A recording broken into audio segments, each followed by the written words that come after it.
એક સ્વામિનારાયણના સત્સંગી ભાઈ, અમારી સાથે એટલું બધું હેત નહોતું, પરંતુ સંપ્રદાયના હતા. એ ભાઈની નોકરી એ પ્રકારની ગાંધીનગરમાં,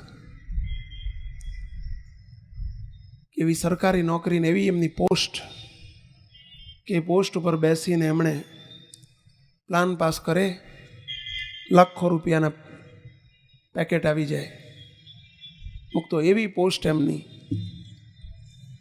પોતાની 20 વર્ષની નોકરી દરમિયાન એમણે ઢગલા બંધ રૂપિયા બનાવ્યા. 2 વર્ષ પહેલાં, 3-4 વર્ષ પહેલાં પોતે ગાડી લઈને ઓફિસ જતા હતા. એક્સિડન્ટ થયો.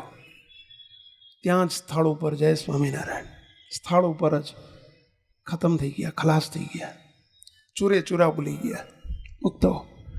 લાશ ઓળખાય એવી ન રહી, એવી પરિસ્થિતિમાં એક્સિડન્ટ થયો. ઘર પરિવાર નાનું હતું. એક દીકરો, મોટો દીકરો હતો એ વખતે 19-20 વર્ષનો, દીકરી હતી 16-17 વર્ષની. એમના ધર્મપત્ની અને પોતે 4 જણનો નાનકડો કુટુંબ. મોટો આલિશાન બંગલો હતો. બંગલાને શું કરવાનો, બંગલો પડ્યો રહ્યો, પુત્ર પરિવાર પડ્યો રહ્યો.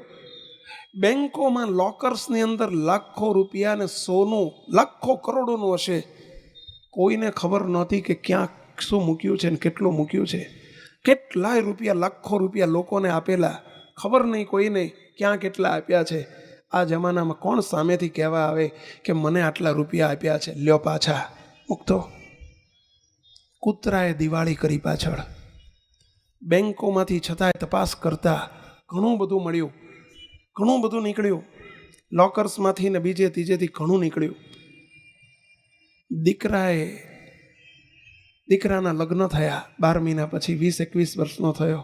દીકરાના લગ્ન થયા. પેલી પારકી સ્ત્રી ઘરમાં આવી. એને બધું ઘરનું વાતાવરણ જોયું. દીકરી 18 વર્ષની હતી. દીકરાને પેલી પત્ની કહે છે, તમારી બેનના લગ્ન થશે અને તમારી માં એને બધું આપી દેશે તો તમે શું કરશો? માટે તમે જીદ કરીને તમારા નામે બધું કરાવી નાખો. તમારી મમ્મીના નામે છે ને. મમ્મી આગળ જીદ કરીને, રોઈ કકડીને, ડખો કરીને છોકરાએ જીદ કરી, મારા નામે કરી આપો. મમ્મી સત્સંગી હતા એટલે એમણે હાથ જોડીને વિનંતી કરે, બેટા તારી બેનને તો હું 2-5 લાખ રૂપિયા લગ્નમાં વાપરીશ ને બાકીનું બધું લાખો કરોડો રૂપિયા તારા બાપના, તારા જ છે ને, તો એકનો એક દીકરો છું. પરંતુ ધીરજ ન રહી, કંકાસ વધ્યો. રીતસર આજથી 1.5-2 વર્ષ પહેલાંની વાત છે. પેપરોમાં તમે બહુ મોટા અક્ષરે આ સમાચાર વાંચ્યા હશે. ભૂલી ગયા હોય તો તમને સ્મૃતિ કરાવું. એ છોકરાએ બપોરના 12 વાગ્યે ઘરમાં કંકાસ કર્યો. થોડે દિવસે પોતાની માને સ્ટેબિંગ કરી નાખ્યું, પોતાની માનું ખૂન કરી નાખ્યું. વચ્ચે દીકરી, એની બહેન વચ્ચે પડી છોડાવવા માટે, એની બહેનને મારી નાખી. ઘર લોહી લુહાણ થઈ ગયું. ઘરની અંદર, એક સંસ્કારી કુટુંબની અંદર આ પરિસ્થિતિ સર્જાણી અને જોઈને ભયંકર દુઃખી થઈ ગયો. મેં શું કરી નાખ્યું? પશ્ચાતાપ થયો. ઉપરના માળે જઈને પંખે લટકી ગયો. 2 માં, દીકરો અને બેન, ત્રણેય જય સ્વામિનારાયણ મૂકતો. આજે લાખો કરોડો રૂપિયાની સંપત્તિ પેલી એકલી બાઈ. હવે એની માને ખબર પડી ગયેલી. મરતા પહેલા દીકરાએ કહી દીધેલું ઘણી વખત કે હું તારું ખૂન કરી નાખીશ. એટલે એની માએ વિલ કરી નાખેલું કે મારો આ પૈસો મંદિરમાં આપી દેવો મારા ગયા પછી. હું વિલ કરી નાખેલું છે એના ભાઈઓના નામથી. એ પૈસો, એ કેસ એના ભાઈઓ અમારી જોડે લઈને આવ્યા, સ્વામી આ પૈસો બધો અમારે મંદિરમાં આપી દેવો છે. હાથ જોડીને અમે કહ્યું કે અમારે જોતો નથી બાપા, બીજે જ્યાં આપવો હોય ત્યાં આપો. તો આ બન્યું કેમ? આટલો બધો પૈસો આવા અને આટલું બધું ભયંકર પરિણામ, શું કારણ? આસુરી દ્રવ્ય મુક્તો. બહુ વિચારજો. પૈસા માટે માણસ શું નથી કરતો. મંદિરોની અંદર ચોરીઓ થાય છે અને ચોરીઓ કરનાર કોઈ ચોર નથી હોતા મૂકતો. પૈસો શું કરાવે છે? જો વિવેક ન હોય તો અમારામાં પણ આ પાપ પેસે તો ઠાકોરજીનું દ્રવ્ય અનર્થે વપરાય. અને જો કાર્યકર્તાઓમાં, વહીવટદારોમાં જો પણ લોભ વૃત્તિ જાગે અને ભગવાનની બીક ન હોય કે કોણ જુએ છે, તો એનું પણ સત્યાનાશ વાળી નાખે. મુક્તો બને છે. આપણે ત્યાં બનેલો એક પ્રસંગ કહું, અમારે ત્યાં જ અમે જોયો છે. આપણા ત્યાં દર 1 તારીખે મંદિરની ગલ્લાપેટી 7-8-10 હરિભક્તો સાથે મળીને ખોલે અને ગલ્લાપેટી ગણે.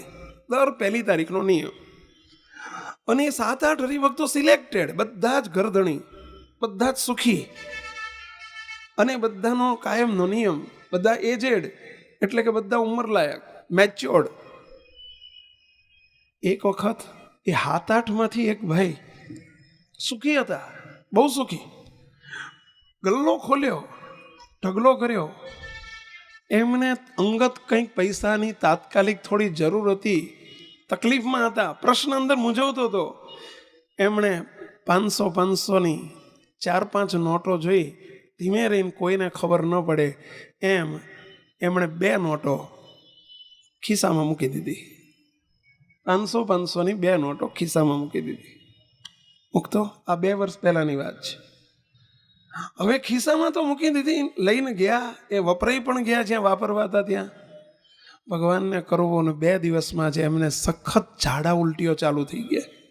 ઝાડા ઉલટી કશું ટકે જ નહીં, પાણી ના ટકે, દૂધે ના ટકે, બધું ઝાડા ઉલટી નીકળવા માંડ્યું.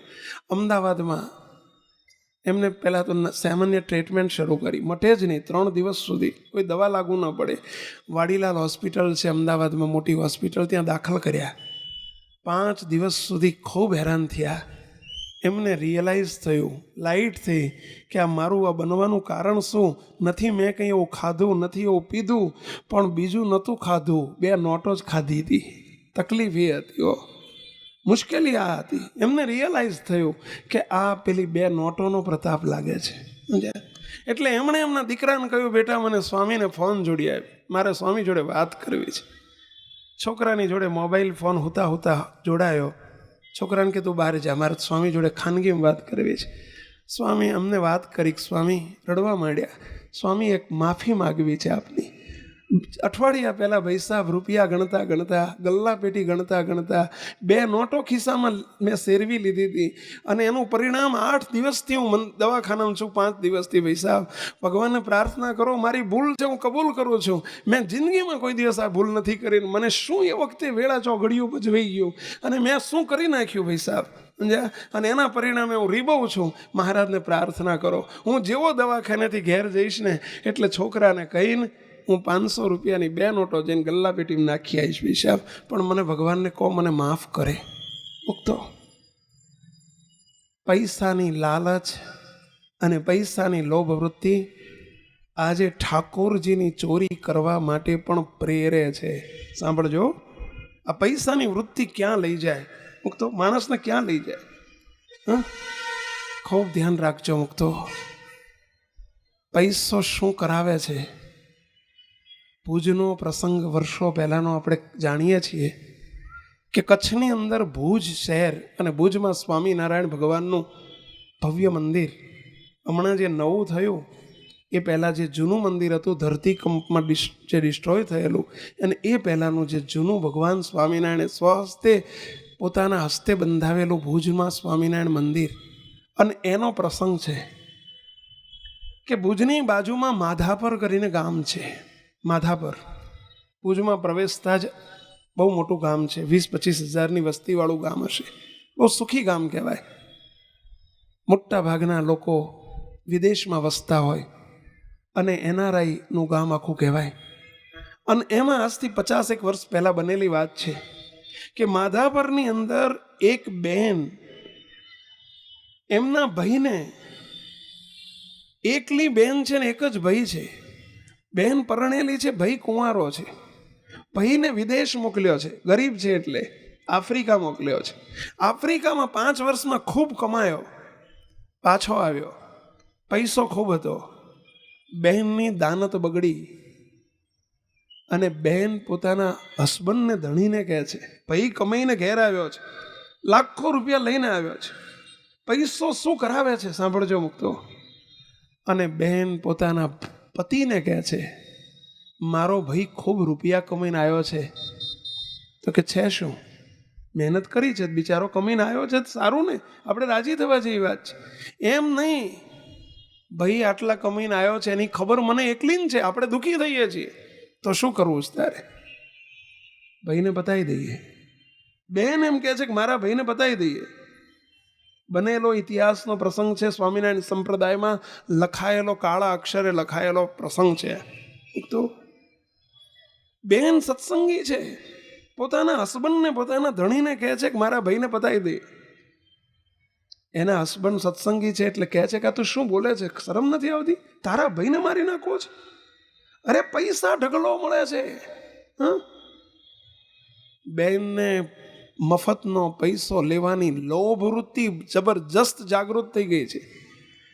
એના હસબન્ડને, એના ધણીને દાબીને કહી દીધું ખબરદાર, જો તમે બોલ્યા છો તો તમે ન કરી શકતા હોય તો આ કામ હું કરી નાખીશ. રાત્રે પોતાના વિશ્વાસે પોતાના ઘરમાં સૂતેલો પોતાનો સગ્ગો ભાઈ એને ખતમ કરી નાખ્યો, ખૂન કરી નાખ્યો. બહેને પોતે, સગ્ગી બહેને એના ટુકડા કરીને ઘરના આંગણામાં ખાડો કરીને દાટી દીધા. ભક્તો, ભાઈ બેને વિચાર કર્યો, પછી એ પતિને, એના પત્નીએ વિચાર કર્યો કે આટલો બધો પૈસો તો આવી ગયો, હાથગત થઈ ગયો, કોઈને ખબર પડી નથી, પરંતુ હવે આ પૈસાને પ્રાયશ્ચિત રૂપે, પૈસાને પાપના ધોવા રૂપે, પૈસાને ચોખ્ખો કરવા માટે સત્સંગી હતા પાછા. આપણે ભુજ મંદિરમાં રસોઈ આપીએ ઠાકોરજીની, સંતોની. એટલે પતિ પત્ની ગયા ભુજ મંદિરમાં, અને ભુજ મંદિરમાં જઈને સમાજ ત્યાં કોઠારીને કહેવડાયું કે અમારે સારામાં સારી રસોઈ આપવી છે. 3 દિવસ ઠાકોરજીના થાળ અમારા તરફથી, તમામ સંતોને જમવાનું અમારા તરફથી, અને સારામાં સારી રસોઈ આપવી છે. કોઠારીને ખબર નથી એટલે એમણે કહ્યું કંઈ વાંધો નહીં, પૈસા જમા કરાવ્યા, રસોઈ 3 દિવસ રાખી છે. ઠાકોરજીના થાળ રોજ બીજે દિવસથી, જ્યારથી 3 દિવસની રસોઈ હતી, ઠાકોરજી આગળ રીતસર થાળ મૂકવામાં આવે, અને મહારાજ આમ જેમ ઠેબુ મારીને પછાડે અને ફેંકી દે એમ થાળ રોજ ઠાકોરજી આગળથી નીચે પડી જાય, રોજ ઠાકોરજી આગળથી નીચે પડી જાય. 3 દિવસ સુધી, અપ ટુ 3 days, 3 દિવસ ઠાકોરજીના થાળ મહારાજે ફેંકી દીધા. બોલો, જમે નહીં, ભગવાન જમે નહીં, ફેંકી દે, થાળ નીચે પાડી દે. મુક્તો, ભગવાન પ્રગટ છે, બધું જુએ છે. મુક્તો, આપણે એમ માનતા હોઈએ કોને ખબર પડતી નથી. અરે દુનિયાને કોઈ વ્યક્તિને ખબર નહીં પડે, રાજા ધીરાજને બધી ખબર પડે, બધું જાણે છે. અને એટલે તો નિત્ય પ્રત્યે અમે એક પ્રાર્થના કરીએ છીએ કે હો શ્રીજી તમારો પ્રગટપણો, અંતર્યામીપણો અખંડ રહો. હે મહારાજ, તમારું પ્રગટપણું અને અંતર્યામીપણું અમને અખંડ રહેજો, કે મારી સર્વે ક્રિયાને તમે જુઓ છો, મારી સર્વે ક્રિયાને તમે જુઓ છો, સર્વે સંકલ્પોને તમે જાણો છો. દિવ્ય દ્રષ્ટિ રૂપી તવ કે મેરો, હર દિવ્ય દ્રષ્ટિ રૂપી તવ કે મેરો, સદાય અમ પર ધારો છો. હે પ્રભુ, તમારો દિવ્ય દ્રષ્ટિરૂપી કેમેરો નિરંતર અમારી ઉપર મંડાયેલો છે. અમે ભલે કેમેરાને નથી જોતા, પણ તમારો કેમેરો અમને બધું જોઈ રહ્યો છે. અને તમારા કેમેરામાં બધું અમારું જે કંઈ કરીએ છીએ, અંધારામાં જઈને કરીએ, અજવાળામાં કરીએ, બંધ બાયણે કરીએ કે પડદાની પાછળ કરીએ, હે પ્રભુ, દુનિયા અમને જોતી નથી, પણ તમે અમને બધું જોઈ રહ્યા છો. તમારો કેમેરો બધું જોઈ રહ્યો છે. હે પ્રભુ, કે દિવ્ય દ્રષ્ટિ રૂપી તવ કે મેરો, સદાય અમ પર ધારો છો. આજ્ઞા વિરુદ્ધ કશું થાય નહીં, એવો જાણપણો રખાવજો. આજ્ઞા વિરુદ્ધ કશું થાય નહીં, એવો જાણપણો રખાવજો. હો શ્રીજી તમારું પ્રગટપણું અંતર્યામીપણું અખંડ રહો. હો શ્રીજી સદાય તમે રાજી રહો. હો શ્રીજી સદાય તમે રાજી રહો. એવું દિવ્ય જીવન મારે જીવવું છે. એવું દિવ્ય જીવન મારે જીવવું છે. પ્રભુને નિરંતર આવી પ્રાર્થના કરજો કે હે પ્રભુ, અમારી ગેરસમજ છે મોટામાં મોટી કે અમને કોઈ જોતું નથી. હે પ્રભુ, આપ બધું જુઓ છો, બધું જુઓ છો, અમારું બધું જાણો છો. અમારી સર્વે ક્રિયાને તમે જુઓ છો, અમારા સંકલ્પોને પણ તમે જાણો છો. હે પ્રભુ, તન કી જાણે મન કી જાણે, जाने चित्त की चोरी उनकी आगे क्या छुपाइए जिनके हाथ में जीवन दोरी. है ભગવાનથી શું છુપાવવાનું હોય? કોઈ મને નથી જોતું એ મોટામાં મોટું અજ્ઞાન છે આપણું. હે કદી એવો વિચાર નહીં કરતા કોઈ જોતું નથી. ઘણી વખત જોજો તમે કોઈની પર ફોન કરો ને ત્યારે તમે બોલો બોલો બોલો બોલો, હું એકલો જ છું, કોઈ સાંભળતું નથી, આપણે બે જ છીએ, કોઈ સાંભળતું નથી. અરે ભાઈ, સાંભળે છે, કોક સાંભળે છે. કોઈ સાંભળતું નથી એ શબ્દ કોઈ દિવસ ના બોલો. કોક સાંભળે છે, કોક જુએ છે, આપણને કોઈ જોતું નથી. મોટામાં મોટું અજ્ઞાન છે, અંધકાર છે, સમજી લેજો. અને જ્યારે એવું લાગ્યું આપણને કે મને કોઈ જોતું નથી, એટલે આજ્ઞા લોપાવાની, ભૂલ થવાની, ખોટું થવાનું, આજ્ઞા વિરુદ્ધ થવાનું. મુક્તો એમાં કોઈ મિનમેક નથી, ખોટું થશે જ. પરંતુ નહીં, મને કોક જુએ છે. અને કોક એટલે કોણ? બસ પ્રભુ, મારો ભગવાન મને જોવે છે, મારું બધું જુએ છે. નાના હતા ત્યારે ભણવામાં એક પાઠ આવતો, ખબર હોય તો, ભગવાન બધું જુએ છે. આવો એક નાનકડો પાઠ આવતો ગુજરાતીમાં અમારે. હા, તમારે ઘણાને આવતો હશે. ભગવાન બધું જુએ છે, બધું જુએ છે પ્રભુ. શું છે એમનાથી અજાણ્યું? કોનાથી છુપાવશું આપણે? હે કોનાથી છુપાવશું?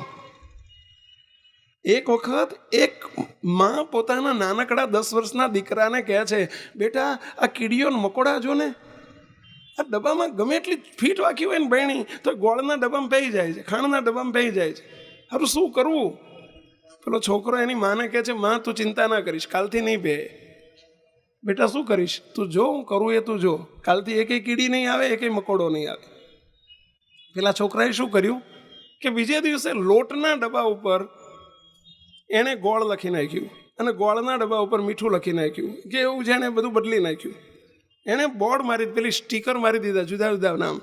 ખાંડના ડબ્બા ઉપર મીઠું ને મીઠાના ડબ્બા ઉપર ખાંડ ને એણે બધું ફેરફી નાખ્યું. બધું પેલી પટ્ટીઓ બદલી નાખી, લખાણની હો, સ્ટીકર બદલી નાખ્યા.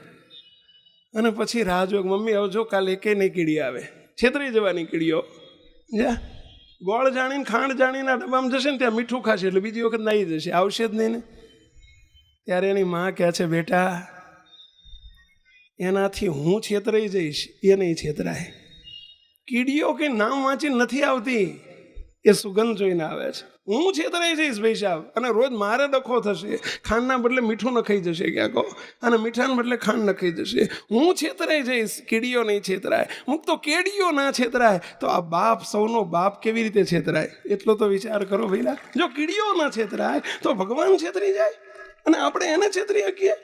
હા, આપણે બધા પૈસાની લાલચમાં, લોભમાં દુનિયાને તો છેતરીએ છીએ, પણ પ્રભુને છેતરવા નીકળીએ છીએ. હંમેશા વિચાર રાખજો. અમારી 2 હાથ જોડે વિનંતી છે, બસ પ્રભુ મારો ભગવાન બધું જુએ છે, અંતર્યામી છે, એ પ્રગટ છે, સદા પ્રત્યક્ષ છે, બધે છે, બધે છે. એક ગુરુના 2 શિષ્ય હતા. ગુરુને ગાદી સોંપી હતી. ગુરુ વૃદ્ધ થયા હતા, ગાદી સોંપી હતી. મોટો શિષ્ય હતો ને, એ બહુ જ હોશિયાર હતો, બુદ્ધિશાળી હતો, અને બહુ જ રાખ રખાબ કરતા એને બહુ આવડતું હતું. બહુ જીભનો મીઠો હતો. કોઈને પ્રસાદ પાણી આપીને, લાલચ આપીને, લોભ આપીને બધું વશ કરી લેતા એને બહુ સરસ આવડતું હતું. પેલો નાનો હતો ને, બિચારો બહુ ભોળો હતો, પરંતુ નિર્દોષ હતો. ગુરુને ઈચ્છા છે કે મારે આ નાનાને ગાદી આપવી છે. બધા સમાજનું જો વ્યૂ લેવા જાય, કે બધા હરિભક્તોનો વ્યૂ લે, ઓપિનિયન લે, તો બધો હરિભક્ત આખો સમાજ એમ કે ના, લાયક તો મોટો જ છે, કારણ કે એને બધા એને રાખતા બહુ સરસ આવડતું હતું. ગુરુને માટે નપાસ છે, પેલો પાસ છે, નાનો છે, પાસ છે, ભલે ઉંમરમાં નાનો છે. એક દિવસ એમણે આવી સભા બોલાવી પોતાના શિષ્યોની, જાહેર કર્યું કે હવે મારે રિટાયર્ડ થવું છે ને મારી ગાદી સોંપવી છે. તો બોલો કયા શિષ્યને સોંપશું? એકી અવાજે આખી સભામાંથી એક જ અવાજ આવ્યો. કોનો આવ્યો હશે? વહેલા મોટાને. એ જ યોગ્ય છે ને. બીજાને અપાય પેલો તો બુદ્ધુ છે, તમારો વિચાર જ ક્યાં કરવાનો હોય? એ તો આવો ભગત માણસ છે, એ હું વહીવટ કરી શકતો હશે ને? ગુરુએ કહ્યું કે ના, એમ નહીં, આ તો આધ્યાત્મિક ગાદી છે. આધ્યાત્મિક ગાદીમાં વિચારવું પડે, એની પાત્રતા જોવી પડે, એનું આધ્યાત્મિક ઇન્ટરનલ બેલેન્સ જોવું પડે. એમાં માત્ર આલોકની બૌદ્ધિક વિચારધારા ન ચાલે. એટલે ગુરુએ શું કર્યું? બંનેને બધાના દેખતા 2 શ્રીફળ આપ્યા કે લો તમને બંનેને એક શ્રીફળ આપું છું, તારે પૂર્વ દિશામાં જવાનું, તારે પશ્ચિમ દિશામાં જવાનું, અને એવી જગ્યાએ જઈને શ્રીફળ જમીને આવવાનું કે જ્યાં તમને કોઈ જોતું ના હોય. એવી જગ્યાએ જઈને શ્રીફળ જમીન જલ્દી જે પહેલો પાછો આવી જાય એને મારી ગાદી અર્પણ કરી દઈશ. પેલો મોટો અને નાનો બે તે 1 2 3 કીધું એટલે એક આ બાજુ ને એક આ બાજુ નીકળ્યા. પેલો મોટો શિષ્ય બહુ હોશિયાર, બહુ બુદ્ધિશાળી, અરે હમણાં આવી ગયો સમજો, એ તો આમ જઈને ઓઠે જઈને આવું કંઈક આમ ઝાડા ઝાંખડાની વાહે જઈ કોઈ મને જોતું નથી એમ કરી નાળિયેર છોલ્યું, ફોડ્યું, જમીન જય સ્વામિનારાયણ, ગુરુજી આવી ગયો, 15 મિનિટમાં તો પાછો તૈયાર થઈને. પેલો શિષ્ય ફરતો ફરતો આમ જ્યાં ઓઠે બધી જોવે, ક્યાંક જઈને જોયું કોઈ જોતું નથી. ત્યાં ઉપર એક ચકલી જોઈ, ઝાડ ઉપર ચકલી જોવે છે. મને તો ગુરુએ કહ્યું છે કોઈ જોતું ન હોય એવી જગ્યાએ જઈને ખાવાનું. માણસ કોઈ નથી જોતું, પણ ચકલી તો જોવે છે. આ પશુ તો મને પક્ષી તો જોવે છે. બધે ગયો, એક ગુફામાં બેસી ગયો, અહીં કોઈ જોતું નથી.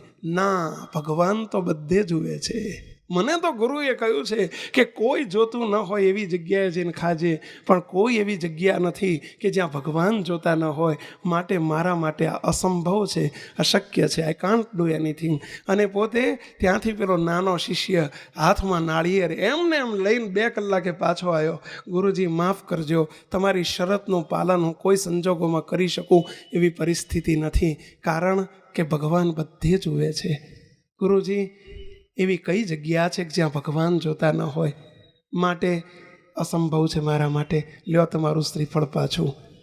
સભાજનોને આટલું જ રિયલાઇઝ કરાવવું હતું ગુરુએ કે ભાઈઓ હવે તમે કહો કે આને ગાદી અપાય કે આને અપાય. જેને મતે ભગવાન જોતા જ નથી એને ગાદી આપીને દેવાળું ફૂંકવાનું કે બીજું કંઈ કરવાનું? માટે વારસદાર એ નથી, મારો સાચો વારસદાર આ છે કે જેને પળે પળે પ્રભુનો ડર છે, જેને પળે પળે ભગવાન જોઈ રહ્યા છે, એવું જેના હૈયામાં દ્રઢ થઈ ગયેલું છે, બસ એ સાચો વારસદાર છે. સમજાય છે મુક્તો?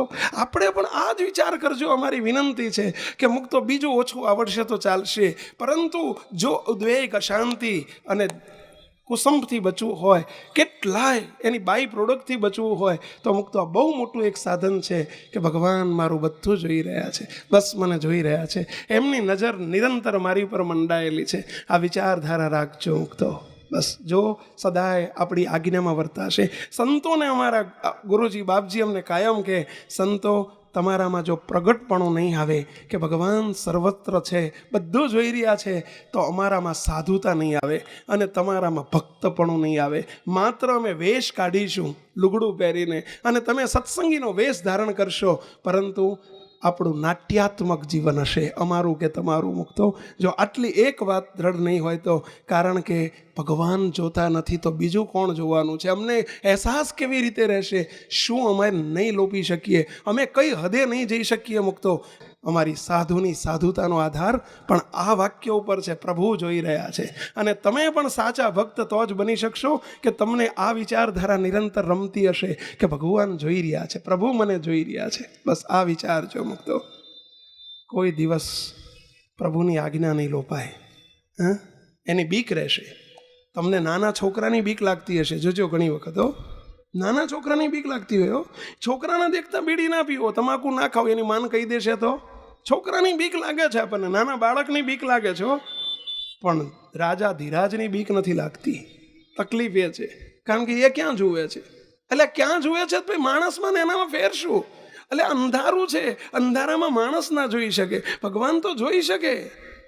બંધ બાયણે માણસ ના જોઈ શકે, ભગવાન તો જોઈ શકે. પડદો પાડી દીધો એટલે માણસ ના જોઈ શકે, ભગવાન તો જોઈ શકે. એને પડદાનું બંધન નથી, એને સ્ટોપરનું બંધન નથી, એને અંધારાનું બંધન નથી, એટલે તો એ ભગવાન છે.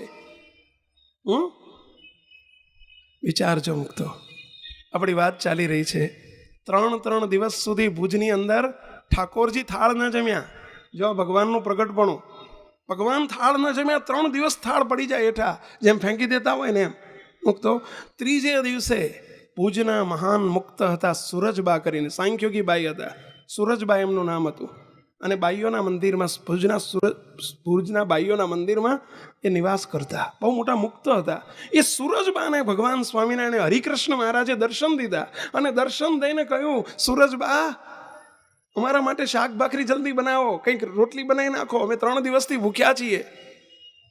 જઈને ભગવાન ઉભા રહ્યા રીતસર પ્રગટ થઈને કે અમે 3 દિવસથી ભૂખ્યા છીએ, જમવાનું છે, અમારા માટે કંઈક બનાવી નાખો. ત્યારે સુરજબા હાથ જોડીને કહે છે, પ્રભુ, ઘનશ્યામ પ્રભુ, હે હરિકૃષ્ણ મહારાજ, શું 3 દિવસથી થાળ નથી થતા? ત્યારે એમણે ભાંડો ફોડ્યો પ્રભુએ કે હે સુરજબા, જેની 3 દિવસથી રસોઈ છે એનું દ્રવ્ય આસુરી છે, એનું દ્રવ્ય આસુરી છે. એના ભાઈને મારી નાખ્યો છે, એના ટુકડા એને ઘરના આંગણામાં હંતાડી દીધા છે અને એનું દ્રવ્ય કમાઈ એનું લઈ લીધું છે. અને એ આસુરી દ્રવ્યને ચોખ્ખું કરવા માટે, એની શુદ્ધિ માટે થઈને એને રસોઈ આપી છે. શું અમે મૂર્ખ છીએ કે એવી આસુરી દ્રવ્યથી અમે એની રસોઈ જમીએ? માટે એ બાઈને ખુલ્લી કરો અને ભાઈ સાહેબ મારી રસોઈ બનાવી આપો, મને ભૂખ લાગી છે. ભગવાન સ્વયં પોતે આવીને સુરજબાને કહે છે. મુક્તો કહેવું છે આ પ્રસંગ દ્વારા એ કે આપણે એવું રખે ભૂલમાંય ન માનતા કે આપણે લાખો રૂપિયા આવી રીતે ગમે તે રીતે આડા અવળા કોઈને બાટલામાં ઉતારીને લઈ લઈએ ને કમાઈ લઈએ અને પછી એમાંથી ધર્માદા કરી દઈએ અને ઠાકોરજીને થોડું ઘણું આપી દઈએ એટલે આપણું દ્રવ્ય ચોખ્ખું થઈ જાય ને આપણે ચોખ્ખા થઈ જઈએ. આવી ગેરસમજમાં રહેતા નહીં કોઈ દિવસ. તદ્દન ખોટી ગેરસમજ છે, તદ્દન ખોટી વાત છે. એ પ્રભુ નથી સ્વીકારતા, કદી નથી સ્વીકારતા. ઘણા મારી જોડે આવે છે. એક ભાઈ મારી જોડે આવેલા, મને કે સ્વામી મહારાજને એક પ્રાર્થના કરો ને. મેં કીધું શું? 2-3 વર્ષ પહેલાંની વાત છે. અમારા અમદાવાદમાં દરિયાપુર વિસ્તાર, પોળનો વિસ્તાર કહેવાય, પોળ વિસ્તાર કહેવાય, સિટી વિસ્તાર, દરિયાપુરમાં રહે. મને કે સ્વામી મહારાજને એક પ્રાર્થના કરવાની છે. મેં કીધું શું?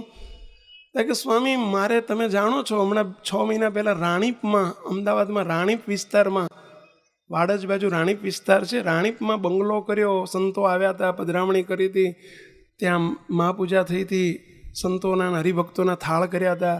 મેં કીધું આ મને યાદ છે, બહુ મોટો બંગલો કર્યો છે. ત્યાં કે સ્વામી બંગલો તો 50 લાખનો થયો, પણ સ્વામી મારે, અમે જે રહીએ છીએ અત્યારે ભાડાના મકાનમાં, પોળમાં રહીએ છીએ, અને પોળમાં ભાડાનું મકાન, એનો મકાન માલિક છે ને સ્વામી અમારે 40 વર્ષથી એ મકાનમાં છીએ સ્વામી. અમારું 18 રૂપિયા ભાડું છે અને હે મોટા મોટા 3 રૂમ ને રસોડું ને બધું, 40 રૂપિયા મહિને, 40 રૂપિયા ભાડું. સ્વામી એ મકાન માલિક ખાલી કરવાનું કહે છે કે ભાઈ સાહેબ, હવે એકલા વૃદ્ધ માજી છે અને ખાલી કરવાનું કહે છે કે ભાઈ સાહેબ હવે તમારું ઘર થઈ ગયું, ઘરનું ઘર તો હવે ખાલી કરી આપો ને મને.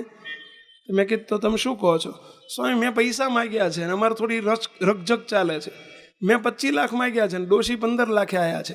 સ્વામી જો 25 લાખ આપી દે ને તો બાકીના 10 લાખ, 15 ઉપરાંતના જેટલા આવે ને એટલા હું મંદિરમાં અર્પણ કરી દઉં. મેં સંકલ્પ કરી દીધો છે અમારે 2 માણાએ કે 15 લાખ ઉપર જેટલા આવે ને એટલા ઠાકોરજીને આપી દેવા. સ્વામી એટલે તમને હોંપ્યો, જો તમારે ભગવાનને અપાવવા હોય તો તમે પ્રાર્થના કરો, જેટલા વિશેષ આવે ને એટલા બધા મંદિરમાં. એટલે મેં જરા બેસાડ્યા. મેં કીધું તમને એક પ્રશ્ન પૂછું, 40 વર્ષમાં તમે ભાડું ચૂકવ્યું છે કેટલું, એટલું તો કહો મને. મહિને 18 એટલે 12 મહિને કેટલા થયા પહેલા? 180 ને બીજા 36, બહેન 16, એટલા થયા ને પહેલા 216 રૂપિયા 12 મહિને ભાડું. 40 વર્ષનું ભાડું કેટલું થાય? 40 વર્ષનું વર્ષે 216, વર્ષે 216, 40 વર્ષનું 10,000, વધુ 9-10 હજાર રૂપિયા ભાડું તમે ચૂક્યું છે. 9-10 હજાર રૂપિયા તમે ભાડું ચૂકવ્યું, બિચારીએ તમને એ ડોસીએ રહેવા આપ્યું, ગુનો કર્યો? તમને રહેવા આપીએ, ગુનો કર્યો? તમને કેટલા ખાનદાન છે, શાહુકાર માણસ સમજીને તમને રહેવા આપ્યું હશે. તમારી ગરજ કેટલી હશે એ વખતે મકાન લીધું ત્યારે તમે અને તમે 10,000 રૂપિયા ચૂકવીને એના બદલામાં તમે 25 લાખ રૂપિયા માગો છો. તમને શરમ નથી આવતી? કીધું સારું થયું તમે મને કીધું. હું મહારાજને પ્રાર્થના કરું, હે મહારાજ 1 રૂપિયો એને ના અપાવશો, એને 1 રૂપિયો ના અપાવશો. આરામનો પૈસો છે. નહીં પચે એ પૈસો તમારો. કયા હકથી તમે 15 લાખ રૂપિયા માગો છો? આ તમારો અધિકાર નથી. શાના પૈસા? પણ કે સ્વામી હું 10 લાખ રૂપિયા મંદિરમાં આપવાનો છું. તમારા મંદિરમાં પૈસા નથી જોતા, એવા પૈસાઓથી અમારે મંદિરો નથી ચલાવવા. અને એવો પૈસો તમારા ઘરમાં આવશે તો તમારો સત્યાનાશ વાળશે, અને એ પૈસો અમારા મંદિરમાં આવશે તો અમારો સત્યાનાશ વાળશે. નથી જોતા એવા પૈસા. મહેરબાની કરીને આવી વાત અમારી આગળ બીજી વખત કરશો નહીં. ખબરદાર જો લીધા છે તો. આ વાત એક ભાઈ માટે નથી કરતો. આ જે કંઈ વાત છે એ ભાઈઓ માટે નથી કરતો. એ ભાઈ તો દરિયાપુરમાં બેઠા છે. અહીં તમારી આગળ મારે વાત કરવાની ક્યાં જરૂર છે? પણ એમનો કેસ તે દાડ પતી ગયો હતો. આજે તમારા બધાનો કેસ ચાલે છે, બોર્ડ ઉપર આવ્યો છે. એટલે આપણે સમજજો, આ બધા માટે અહીં બેઠેલા આપણા માટે વાત છે. મુક્તો એ ભાઈ માટે નથી કરતો. આપણને પૈસો કેવો ગળ્યો લાગે છે, અને પૈસાની પાછળ આપણે શું નથી કરી શકતા. મુક્તો એ જગ્યાએ જરા એટલા તો બેસો, તમે મકાન માલિક હોત અને તમે ભાડે આપ્યું હોત, તમે આવી રીતે 216 રૂપિયા જ ભાડું લીધું હોત વર્ષે, અને તમારી જોડે કોઈક 25 લાખ માગત, તો તમને કેવું દુઃખ થાત. શું એ નીતિનો પૈસો છે? વિચારજો મુક્તો. અને આવો પૈસો નહીં, ક્યારેય નહીં લેતા. અમારી ફરજ અમે બજાવીએ છીએ. અમે જો આ વાત ન કહીએ સ્પષ્ટ વાત, તો અમે ભગવાનના ગુનેગાર, અને કીધા પછી તમે નહીં માનો તો તમે ગુનેગાર. ચોખ્ખી વાત છે. માટે સ્પષ્ટ વાતને પૈસા માટે થઈને જે કરવું પડે તે કરવું પડે એવી નીતિ ન રાખશો. મહેરબાની કરીને એ પૈસો હોળી જ ઊભી કરશે, એમાં કોઈ બે મત નથી. એક નહીં, એવા સેંકડો દ્રષ્ટાંતો અને પ્રસંગો અમે જોયેલા છે કે દુઃખી દુઃખી દુઃખી કરી નાખે માણસને. આ પૈસાની લાલસા ભયંકર લાલસા છે. નીતિથી કમાઓ, નીતિનો પૈસો લો. ભગવાનને પ્રાર્થના કરો કે હે મહારાજ, કોઈ દિવસ અમને આવો અનીતિનો પૈસો ભૂલમાં અમારા ઘરમાં ના આવવા દેશો. 2 પૂનમ પહેલાંની વાત છે. 2 જ પૂનમ પહેલાંની, 2 મહિના પહેલાંની, આપણે ત્યાં સ્વામિનારાયણ ધામ ઉપર ગાંધીનગર દર મહિનાના પહેલા રવિવારે સમયો હોય છે. સાંજે 6 થી 8 આવો જ પ્રોગ્રામ હોય છે. એક ભાઈ દર મહિને બહારગામથી આવે. 2-4 મહિના પહેલાં મારી પાસે આવ્યા. મને કે સ્વામી, એક મુશ્કેલી છે. કે શું? સ્વામી, છેલ્લા 8 વર્ષથી શરીરમાં બળતરા બહુ થાય છે. આખા શરીરમાં બળતરા ઉપડે છે.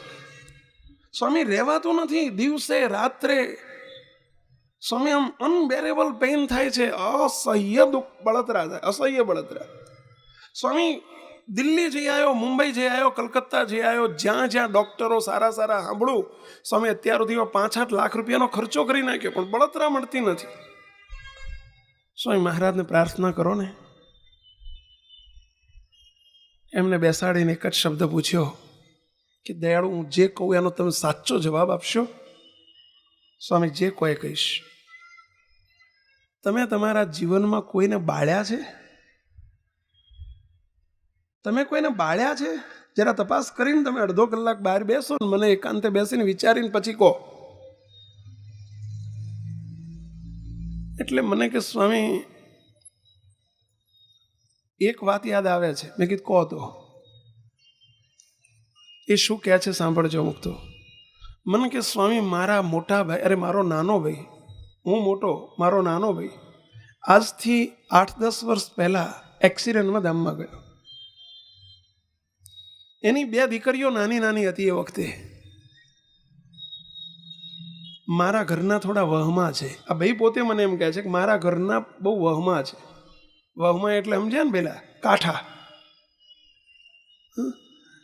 મારે ઝઘડો કરીને મને ભાગ પૂરો આપવા નથી દીધો. મારા ભાઈને ભાગ મળવો જોઈએ, એની ધર્મપત્નીને ભાગ આપવા ન દીધો.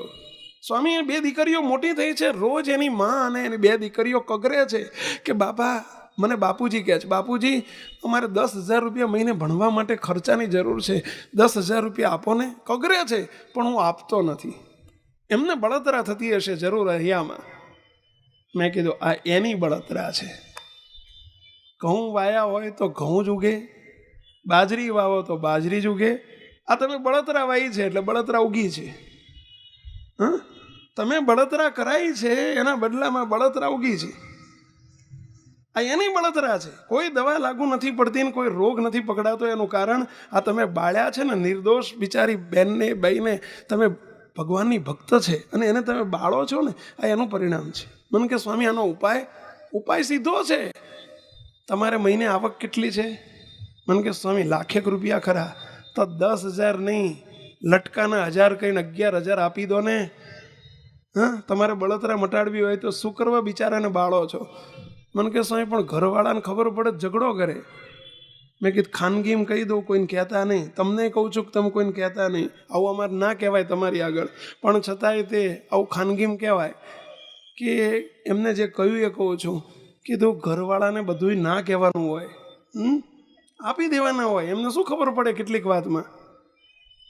તમે કહેતા નહીં હોય કોઈ ને પાછા, નહીંતર ઝઘડા થશે ઘરમાં. આવું શીખવાડતો નથી, પરંતુ આવી વાતમાં કેટલીક બાબતો કહેવાય, કેટલીક બાબત ન કહેવાય. જા મને કે સ્વામી તો આ મહિનાથી ચાલો, આ જ ઉપાય છે તમારી, આ જ દવા છે. મુક્તો બનેલી હકીકત કહું છું. બીજા મહિને આવ્યા સમયમાં મને મળ્યા. મને કે સ્વામી 50% બળતરા મારી ઓછી થઈ ગઈ. 50% બળતરા ઓછી થઈ ગઈ. 8 વર્ષથી સ્વામી અસહ્ય બળતરા હતી, 50% ઓછી થઈ ગઈ. મેં કીધું એટલે તમે કેટલા ચાલુ કર્યા? તો કે સ્વામી 5,000. કેમ 5,000? સ્વામી એક હમટા 10,000 આપી દેવાય. તો કીધું 5,000 આપ્યા તો અડધી જઈ, હજુ 10,000 આપશો તો પૂરી જશે. છાનામાના 11,000 આપવાનું ચાલુ કરી દો. તમારી ભૂલના 1,000 રૂપિયા દંડ અને શરૂ કરો. મુક્તો ગઈ 3જી તારીખે, અરે બીજી તારીખે એ ભાઈ આવ્યા અને મને એમને શુભ સમાચાર આપ્યા. સ્વામી મારી બળતરા 0 છે આજે, બિલકુલ ગઈ. મુક્તો એનું કારણ બળતરા મટાડવાથી જ બળતરા મટે છે. સાંભળજો મુક્તો, આ વાત પણ એ ભાઈ માટે નથી કરતો. આ વાત એ ભાઈ માટે નથી કરતો. એ ભાઈનો કેસ પૂરો થઈ ગયો છે. આ વાત એ આપણા માટે છે. ધ્યાન રાખજો. પૈસાની પાછળ એવી દોટ ન મૂકો. તમારે ધંધો કરતા હોય, તમારા સ્ટાફને કે તમારા કારીગર વર્ગને પણ શોષણ ન કરો, કોઈ દિવસ ન કરો. એ અનીતિનો પૈસો છે, આસુરી પૈસો છે. અને ભગવાન સ્વામિનારાયણે વચનામૃતમાં કહ્યું છે, મધ્યનું 21મું વચનામૃત શ્રીજી મહારાજના શબ્દો છે. સ્વામિનારાયણ ભગવાન રાત્રે 12 વાગે ઉઠીને, 12 વાગે શ્રીજી મહારાજે અડધી રાતે, બધા સૂઈ ગયા હતા. સ્વામિનારાયણ ભગવાન પણ સૂઈ ગયા હતા. અક્ષરવડીમાં સંતો હરિભક્તો હોઈ ગયા હતા. અને મધ્યરાત્રે 12 વાગે અડધી રાતે ઉઠીને સ્વામિનારાયણ ભગવાન પોતે ઉતારે સંતોને હરિભક્તોને ઉઠાડ્યા, ઊંઘમાંથી ઉઠાડ્યા છે અને બોલાયા, ચલો અમારે એક સભા કરવી છે. અત્યારે રાતે 12 વાગે સભા કરવી છે એમ કરીને મહારાજ બોલાવી લાયા છે. મધ્યનું 21મું વાંચજો, એનું હેડિંગ વાંચજો. અર્ધરાત્રિએ ભગવાન સ્વામિનારાયણે સભા કરી છે. બોલો, અર્ધરાત્રિ, રાતના 12 વાગે. અત્યારે તો અહીંયા 8 વાગે વાત થાય છે, પણ એ તો 12 વાગે વાત થતી હતી. બોલો, અને રાત્રે 12 વાગે સભામાં બધાને બોલાવી અને શ્રીજી મહારાજ એમ કહે છે હરિભક્તોને, સંતો કે મહારાજ સવારમાં 5 વાગે તો ઉઠવાના હતા, 9 વાગ્યા સુધી તો આપણી સભા ચાલતી હતી. હે મહારાજ, 5 વાગે ફરીથી મળીએ છીએ આપણે. તો શું એવો વિચાર તમને આવી ગયો કે અત્યારે અડધી રાતે ઉઠાડ્યા? ત્યારે મહારાજ કહે છે એક બહુ અતિ મહત્વની વાત કહેવી છે, અમને ઊંઘ નથી આવતી, એમ લાગતું હતું કે આ વાત ક્યારે કહીએ, એટલા માટે અમે તમને બોલાવ્યા છે. એમ કરીને સ્વામિનારાયણ ભગવાને શું વાત કરી સાંભળજો. શું વાત કરી છે સ્વામિનારાયણ ભગવાન, કેટલી અગત્યની હશે. એની ઇમ્પોર્ટન્સ જાણો કે રાતે અડધી રાતે ઉઠાડીને વાત કરતા હોય, કેટલું ઇમ્પોર્ટન્સ હશે એનું, એ વાતનું.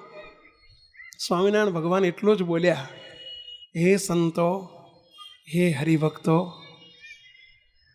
આ સંસાર વ્યવહારની અંદર જેની પાસે ઝાઝું દ્રવ્ય, ઝાઝા ગામ, ઝાઝા ખોયડા, ઝાઝા બોયડા, ઝાઝા ઓયડા, ઝાઝું ખેતર વાધર, ઝાઝી જમીનો, આ બધું દ્રવ્ય ઝાઝું હોય ને, એના જેવો બીજો કોઈ દુખીયો નહીં. સહેજાન સ્વામી મહારાજની જાઓ, હવે હુઈ જાઓ.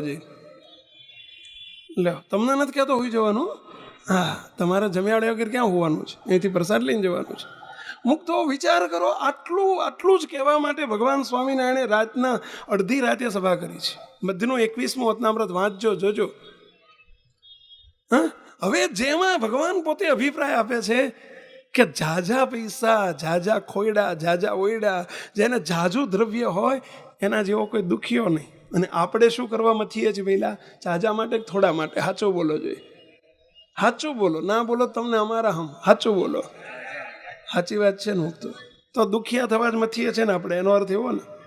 હા, અને એટલે જ મોટા સંતોએ કહ્યું છે કે રાજા ભી દુખિયા, રંક ભી દુખિયા, ધનપતિ દુખિત વિકાર મેં. અને વિના વિવેક, જો વિવેક ન હોય તો વિના વિવેક, અમને છોડ્યા નથી હો, વિના વિવેક ભેખ સબ દુખિયા. સંત સુખી સંસાર મેં, જે સંત બને એ જ સુખી થઈ શકે. મુક્તો, આપ સૌને પણ અમારી વિનંતી છે કે એવું ન સમજશો કોઈ દાડો કે જાજુ દ્રવ્ય એટલે જાજુ સુખ. આ તદ્દન ખોટી વ્યાખ્યા છે, તદ્દન ખોટી વ્યાખ્યા છે. પેલા ખેડૂત જેવું છે, ખેડૂત જેવું. ખેડૂતનો દીકરો 20-22 વર્ષનો, 24 વર્ષનો જુવાન દીકરો સવારના 6 વાગે ઉઠીને ખેતરમાં જાય, બપોરના 2 વાગ્યા સુધી હળ ચલવે. જૂના જમાનામાં ટ્રેક્ટર નહોતા, હળ હતા. હળ ચલવે, પરિશ્રમ કરે, પરસેવે રેપ ઝેપ થઈ જાય, મહેનત કરીને બપોરે 2 વાગે ઘેર આવે, ઠાકોરજી જમાડી અને ઘરના આંગણામાં ટાઢો છાંયો હતો અને છાયામાં પોતે આડા પડખે થાય, ખાટલો નાખીને સૂઈ જાય. 2-3 કલાક લાંબો થઈને સૂવે, નિરાંતે સૂઈ જાય.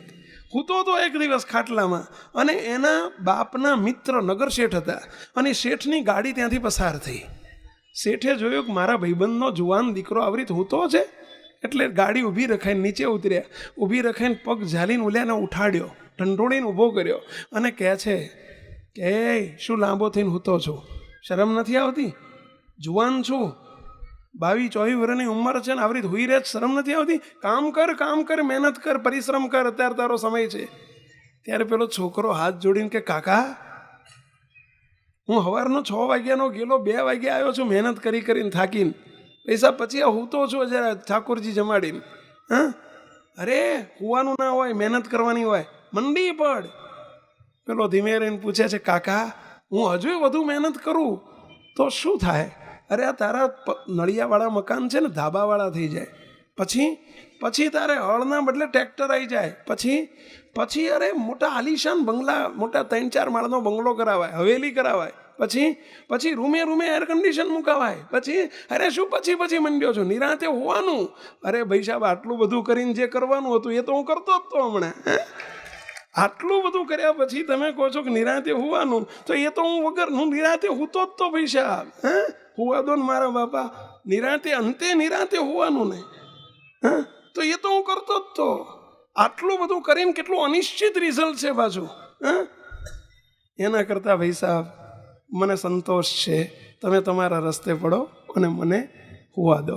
મુક્તો, શાના માટે કમાઓ છો તમે? શાના માટે પૈસો? શાના માટે દ્રવ્ય? શાના માટે સંપત્તિ? જે પૈસો તમને સત્સંગમાં બેસવા ના દે, જે સત્સંગ શાંતિ લેવા ના દે, જે પૈસો તમને સ્ત્રી પુત્ર પરિવાર સાથે 1/2 કલાક 2 કલાકનો ટાઈમ આપવા ના દે, જે છોકરો તમારા દીકરાઓની, જે પૈસો તમારા બાળકોની પાસે બાળકોને પ્રેમ ના આપવા દે. મુક્તો, તમારા બાળકો તમારા પૈસાના ભૂખ્યા નથી, તમારા સમયના અને તમારા પ્રેમના ભૂખ્યા છે. તમે આપી શકો છો? વિચાર કરજો જરા. કે પૈસાની લાઈમાં બસ છોકરાને ફી ભણાવો સારામાં સારી પૈસાથી, કોણ સંસ્કાર આપશે? કોણ એને જોડે બેસીને પ્રેમ આપશે? પૈસાથી બધું નથી મળતું. માટે પૈસાની હોળી એ જ ઘરની હોળી છે. એક, બીજું પદ, અને ત્રીજું પ્રતિષ્ઠા. મુક્તો, દરેક વ્યક્તિ પદ અને પ્રતિષ્ઠાની પાછળ મંડે છે. બસ દરેકને પદ જોઈએ છે, પ્રતિષ્ઠા જોઈએ છે, સેક્રેટરી થવું છે, પ્રમુખ થવું છે. અમારે સંતોમાં તો મહંત થવું હોય, કોઠારી થવું હોય, અમને એની સ્પર્ધા હોય. લો, અને આ પદ અને પ્રતિષ્ઠાની સ્પર્ધામાં દુઃખ વોરવાનું, ખરીદવાનું, મફત સામે ચાલીને વગર પૈસે દુઃખ લેવાનું. ભગવાન સ્વામિનારાયણનો એક છેલ્લો પ્રસંગ કહીએ. વચનામૃતમાં વડતાલના 16મા વચનામૃતની શરૂઆત આમ થાય છે કે પછી શોભારામ શાસ્ત્રીએ પ્રશ્ન પૂછ્યો કે હે મહારાજ, તમે આવો પરચો ચમત્કાર કોઈક મોટા માણસને, ત્યાં ગાયકવાડ સરકાર નથી લખ્યું, પરંતુ આ મોટા સંતો તરફથી વાત શબ્દ સાંભળેલો કે ગાયકવાડ સરકાર જેવા મોટા માણસને દેખાડો તો વાંસે ઘણા જીવને સમાસ થાય. આ શબ્દ સાંભળીને સ્વામિનારાયણ ભગવાન શું બોલે છે સાંભળજો, એનો જવાબ શું આપે છે. ત્યારે શ્રીજી મહારાજ બોલ્યા, જે જગતની કોરે જે મોટા પ્રતિષ્ઠિત વ્યક્તિ હોય અને મોટા પદાધિકારી હોય, કે જગતની કોરે કોઈ મોટો માણસ હોય, એને ને અમારે જાજુ બનતું નથી. આ શ્રીજી મહારાજ બોલે છો, ધ્યાનથી સાંભળજો. સ્વામિનારાયણ ભગવાન એમ કહે છે કે જગતની કોરે જે મોટો માણસ હોય એને અમારે જાજુ બનતું નથી. કારણ કે એને રાજ, અને રાજ એટલે સત્તા, એને પોતાની સત્તાનો અને દ્રવ્યનો મદ હોય. મદ એટલે અભિમાન હોય. મોટો માણસ હોય ને એને પોતાની સત્તાનું પૈસાનું અભિમાન હોય, અને અમારે ત્યાગ અને ભક્તિનો આગ્રહ હોય, એનું મદ હોય એટલે એનો આગ્રહ હોય. અમારો બંનેનો રસ્તો જુદો છે, અને અમારા હૈયામાં પૈસાની કે સત્તાની કે દ્રવ્યની કોઈ લાલચ નથી. માટે અમારે મોટા માણસ સાથે જાજુ બનતું નથી. મુક્તો આપ સૌને પ્રશ્ન પૂછું છું, આ ભગવાનનો અભિપ્રાય સાંભળ્યા પછી, કે જો ભગવાન એમ સ્વયં કહેતા હોય કે આ લોકની રીતે જે બહુ મોટા પદાધિકારી, પ્રતિષ્ઠિત કે બહુ મોટા માણસ હોય એની જોડે અમારે જાજુ બનતું નથી, તો મુક્તો આપણે ભગવાન જોડે બનાડવું છે કે નથી બનાડવું? એમાં રસ છે કે ના બને એમાં રસ છે? આપને પૂછો છો, કેટલાને બનાડવાની ઈચ્છા છે? ભગવાન સાથે આપણને બને ને ભગવાનને આપણી સાથે બને એવી કેટલાની ઈચ્છા છે? હા, તો વિનંતી કરું છું કે મહેરબાની કરીને જો આવી ઈચ્છા હોય ને તો મોટા થવાની અભરખા બહુ સેવશો નહીં. નહીતર ભગવાનને આપણી સાથે જાજુ નહીં બને. બહુ મોટા થવામાં મજા નથી. જગતની કોરે મોટા ન થાવ, ભગવાનની કોરે જરૂર મોટા થાવ, જગતની કોરે ના થાવ. એ જગતનો માર્ગ છે, પ્રભુના ભક્તનો માર્ગ નથી. અને પદ અને પ્રતિષ્ઠા માટે તો દુનિયા જો આ ચૂંટણીઓ થાય એ શાના માટે છે? ખરાબી થાય, લાખોના નુકસાન થાય, કાપા કાપીને મારી, અને ગામો ગામ હળગતા થઈ ગયા આ છેલ્લા 25-50 વર્ષની અંદર. મુક્ત એનું કારણ શું છે? પદ અને પ્રતિષ્ઠા માટે. પૈસો, પદ અને પ્રતિષ્ઠા એ મોટામાં મોટા અધર્મના મૂળ છે. મુક્તો મોટામાં મોટા ઉદ્વેગ અને અશાંતિના મૂળ છે. ઘરની હોળીનું આ પરિણામ છે. નાના થવામાં મજા છે, જે થયો દાસ એ સદાય પાસ, અને જે થયો બોસ એને બહુ મોટો લોસ. સમજી લેજો મુક્તો, એને લોસ જ હોય. બોસ નહીં, દાસ થાવ, દાસ, સૌના દાસ થાવ. અને પૈસો ભેગો કરવાની ઈચ્છા રાખો, પરંતુ એવો પૈસો ભેગો કરો કે જે પૈસો કાયમ આપણી જોડે રહેવાનો છે. મુક્તાનંદ સ્વામીએ કીર્તનમાં બહુ અદ્ભુત શબ્દ એના માટે આપી દીધો છે કે ગીરધારી રે સખી ગીરધારી રે સખી ગીરધારી, મારે નિર્ભય ખોટ નાણું ગીરધારી. કયું નાણું? આ નાણું ભેગું કરવાનો પ્રયત્ન કરો. નિર્ભય, જે ભય, જે નાણું લૂંટવાનો કે ચોરાવાનો કોઈ ભય નથી. નિર્ભય નાણું છે અને અખૂટ છે કે ખર્ચ્યું ન ખૂટે એને ચોર ન લૂંટે. ખર્ચ્યું ન ખૂટે એને ચોર ન લૂંટે. દામની પેઠે રે ગાંઠે બાંધ્યું ન છૂટે. દામની પેઠે રે ગાંઠે બાંધ્યું ન છૂટે. ગીરધારી રે સખી ગીરધારી. ભગવાન ગીરધારી એટલે ભગવાન એ મોટું નાણું છે. મુક્તો તમને હું એક પ્રશ્ન પૂછું, ભગવાન તો મોટું નાણું, પણ એમની આ કંઠી જેના ગળામાં હોય એને હું એક પ્રશ્ન પૂછું કે સ્વામિનારાયણ ભગવાને એમનું પ્રતીક આપ્યું છે કંઠી. મુક્તો તમે ચોકમાં હોતા હોય કંઠી પહેરીને, તમને કોઈ દાડો એમ થાય કે કોઈ લૂંટી જશે તો, કોઈ ચોરી જશે તો, કોઈ કાપી જશે તો ગઠિયો? ક્યાંય તમે સાંભળ્યું કે સ્વામિનારાયણની કંઠી કપાઈ ગઈ હોય કે? પણ હોનાનો એક દોરો હોય ને તો તમને ભય રહ્યો કે મારું બેટું ચોકમાં હોવા મજા નથી, કોક કાપી જશે તો. મુક્તો કિંમતી બહુ છે. આ સામાન્ય વસ્તુ નથી હો. આ કરોડો રૂપિયા આપે ન મળે એવી વસ્તુ છે, પરંતુ એની કંઠી એટલી નિર્ભય કરી નાખે છે. તો એ ભગવાન જેની પાસે હોય એ કેટલો નિર્ભય થઈને ભરે. મુક્તો વિચાર તો કરો. હા, અને એટલે કીધું કે ખર્ચ્યું ન ખૂટે અને ચોર ન લૂંટે, દામની પેઠે રે ગાંઠે બાંધ્યું ન છૂટે. આ કેવું ભગવાન રૂપી નાણું છે. એની લાલસા સેવોને આપણે કે અનગણ નાણું સંચી અંતે નિર્ધનિયા જાય. આ લોકમાં અનગણ નાણું હોય. અનગણ એટલે ગણી ન શકાય એવું નાણું હોય, તો એ જાય છે ત્યારે કેવી રીતે જાય છે? પહેલાં નિર્ધનિયો થઈને જાય છે. સાચી વાત છે. તમે બધા એગ્રી છો એની સાથે? કેટલા એગ્રી છો, સંમત છો? આંગળી ઊંચી કરો જોઈએ. હા, વેરી ગુડ. મુક્તો હકીકત છે કે અનગણ નાણું સંચી અંતે નિર્ધનિયા જાય. તેની રે પેઠે આ નિર્ભય નાણું દૂર ન થાય.